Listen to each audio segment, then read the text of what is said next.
Bonsoir à tous, j'espère que vous allez bien. Si c'est la première fois que tu passes par ici, surtout n'hésite pas à t'abonner et activer la cloche de notification. Je suis Richesse Larusse, étudiante gabonaise à l'Université médicale de Perm en chirurgie dentaire. Encore une fois de plus, si c'est la première fois que tu me découvres, surtout, n'hésite pas à t'abonner.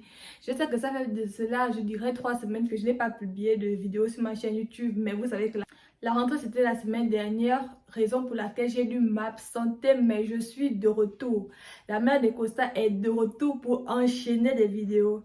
Bref, aujourd'hui dans cette vidéo, on va parler de la plus grosse erreur que nous commettons tous lorsqu'on fait la procédure pour immigrer à l'étranger. Généralement, lorsqu'on se prépare pour l'immigration, on prend des renseignements sur notre université, sur notre ville, sur la température, la culture qui nous attend, auprès des personnes qui sont déjà sur le territoire. Et souvent, notre plus grande préoccupation, c'est de savoir si les jobs étudiants peuvent nous permettre de payer notre scolarité. Est-ce que ces personnes qui sont déjà là-bas s'en sortent avec les jobs étudiants? En fait, on demande toujours aux autres de nous raconter si eux, ils s'en sortent avec les jobs étudiants, avec la filière qu'ils font. Ça, c'est l'ultime erreur que nous commettons tous dans l'immigration. C'est de demander à quelqu'un si cette personne arrive à s'en sortir avec la filière qu'elle fait, en pensant que si la réponse est positive, ce sera aussi le cas pour nous. Non, vraiment, ça c'est l'erreur à ne pas commettre. J'ai moi-même fait cette erreur, raison pour laquelle je me suis dit que je devais partager mon expérience avec vous. Il ne faut pas commettre cette erreur en fait. Ne prenez pas l'expérience des autres en vous disant que ce sera la même chose pour vous. L'immigration et l'expérience à l'étranger dépendent de plusieurs facteurs. Chacun de nous vivra son expérience, chacun de nous va rencontrer ses difficultés à son niveau en fonction de ce que la personne vient faire à l'étranger. Moi, lorsque je m'apprêtais à venir, je vous ai dit que j'ai un frère en Russie ici, là, c'est lui qui m'a fait venir. Je lui ai aussi posé cette question, je lui ai demandé si avec les jobs étudiants, il pouvait payer sa scolarité. Est-ce qu'il arrivait à s'en sortir avec les jobs étudiants? Est-ce qu'il arrivait à vivre, payer la scolarité? Comment ça allait se passer en Russie en fait? Et lui m'a répondu que tout se passait parfaitement bien de son côté. À titre de rappel, c'est que mon frère là, il est venu en Russie avec la licence pour venir faire le master en droit. Alors que moi, je venais en Russie avec le baccalauréat pour venir faire la médecine. Est-ce que vous voyez un peu le contraste en fait? C'est de se dire que parce que X a réussi, moi aussi je vais réussir. Posez les questions en fonction de votre domaine, en fonction de la filière que vous voulez faire en fait.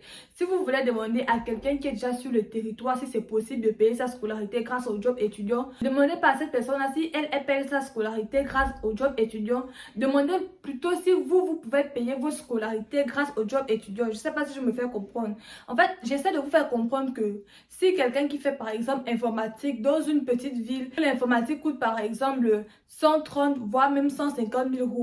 Vous qui venez peut-être faire relations internationales, ne demandez pas à cette personne-là si elle paye sa scolarité avec les jobs étudiants. Non, demandez plutôt si ce sera possible pour vous de payer votre scolarité avec les jobs étudiants en fait, en fonction du prix de votre filière, en fonction des jobs étudiants, en fonction de votre ville en fait.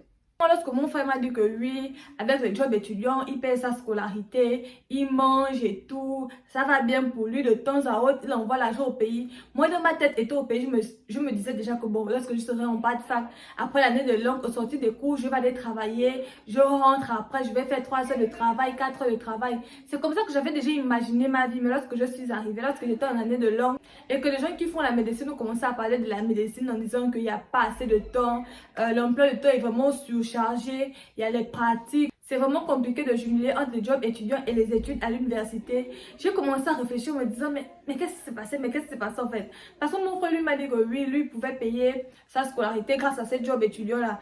Déjà, ceux qui viennent faire le master ici en Russie, là, ça, peu importe la filière, je le dirais ainsi. Lorsque vous venez faire le master en Russie, vous allez pouvoir payer votre scolarité. Parce que les étudiants de master généralement ne vont pas à l'université tous les jours. Peut-être dans la semaine, vous pouvez aller à l'université maximum 4 fois, minimum 2 fois en fait dans la semaine. Par rapport à ceux qui viennent faire la licence, en première année de licence, vous êtes extrêmement saturé. Les cours commencent à 8h30, se terminent à 15h, 17h. C'est vraiment compliqué pour quelqu'un de finir les cours à 17h. Sachant que ici, là, les jobs étudiants, c'est minimum 8 heures de temps, maximum 14 heures de temps en fait. Si vous finissez les cours à 17h, le temps d'arriver à l'auberge, de vous apprêter au plus tard, 19h, vous êtes prêt. Si à 19h, là, vous devez encore ajouter 8 heures de temps de travail, vous allez voir que ce sera vraiment impossible pour vous de jumeler job étudiant et les études en fait. Ce sera vraiment compliqué. Pour savoir si ce sera possible pour vous de payer votre scolarité grâce au job étudiant, il faudrait vous renseigner auprès de quelqu'un qui fait la même filière que vous, qui va payer le même montant que vous. Parce qu'il y a quelqu'un qui peut faire informatique, le prix de la scolarité coûte par exemple, je dirais, 1 million de francs CFA. Et lorsque vous immigrez dans votre ville, le prix de la scolarité de cette même filière peut coûter 1 500 000 francs CFA.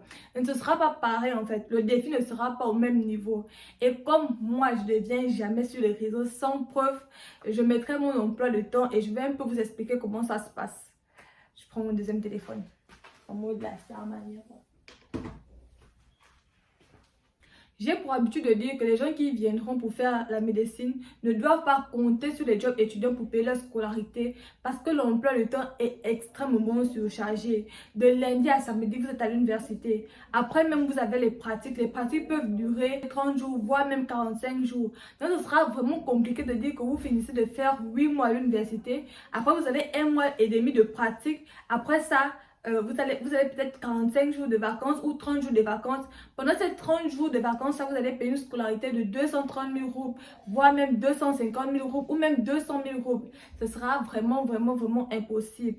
Donc, comme je sais que la plupart des personnes qui me suivent ne parlent quasiment pas le russe et ne vont pas comprendre l'emploi du temps que je vais mettre, je vais un peu essayer de vous expliquer. Donc, on suppose que je l'ai posté l'emploi du temps là. Désolée, je ne suis pas professionnelle.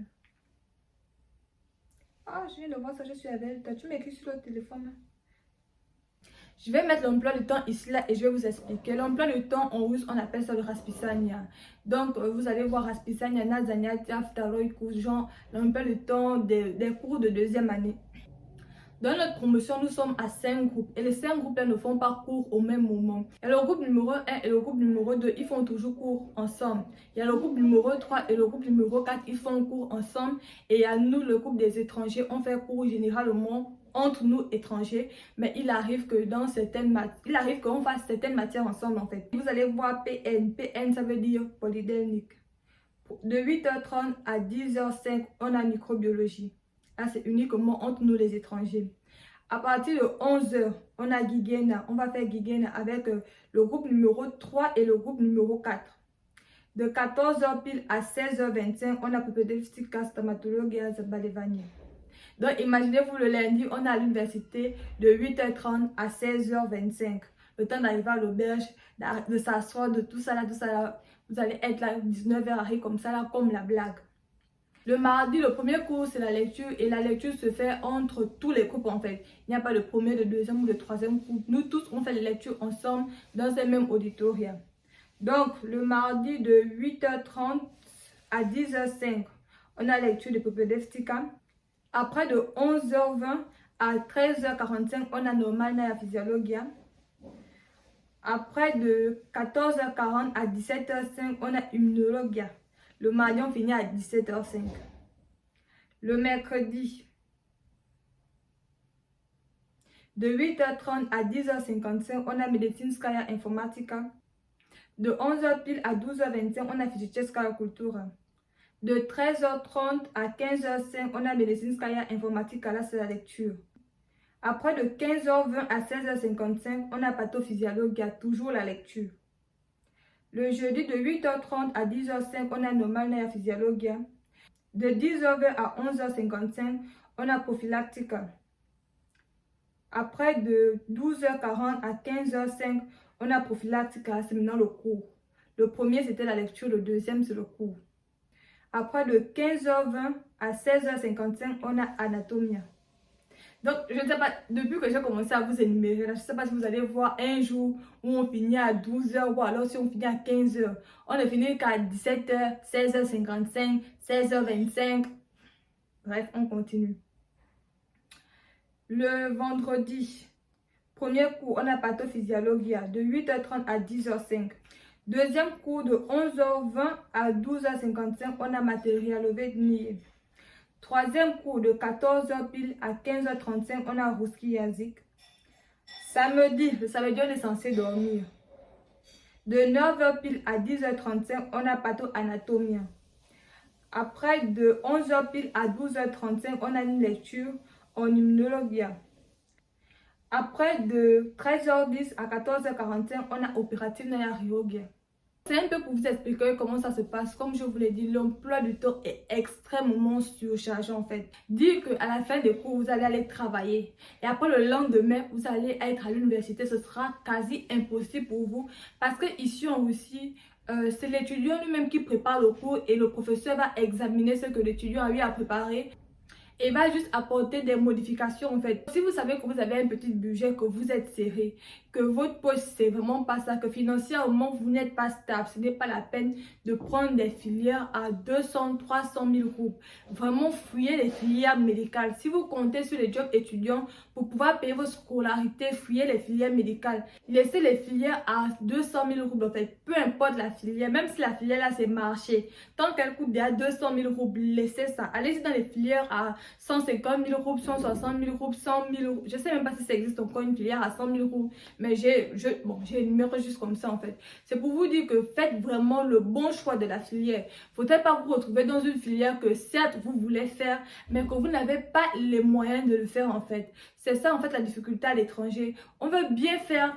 On a bien envie de faire une certaine filière, mais comme on n'a pas les moyens, on se retrouve soit en train de faire la filière, mais en train de subir une dépression extrêmement grave au niveau des finances, ou alors on fait une filière qu'on n'aime pas et ça ne marche toujours pas en fait, parce que lorsque tu fais quelque chose que tu n'aimes pas, dans tous les cas, tu ne seras pas satisfait. Donc, faites vraiment le bon choix. On se dit à plus et à la prochaine.